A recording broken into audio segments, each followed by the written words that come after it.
Εδώ παιδιά βλέπετε το γαλάμι.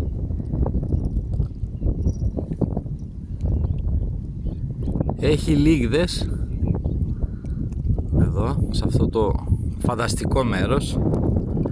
Να το δείτε λίγο.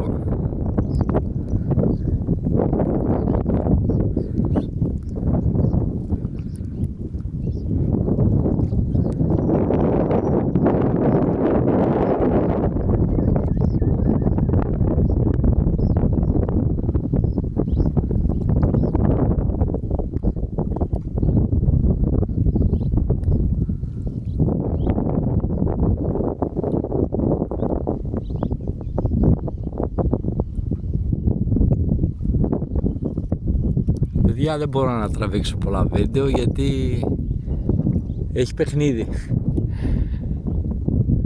Εντάξει, θα δούμε. Άμα είμαστε κανένα τυχεροί να πάρουμε κανένα λαβράκι. Μόνο στα δικά μου τα μέρη, μόνο λαβράκι δεν έχω πιάσει. Τα άλλα τα ψάρια τα πιάσαμε.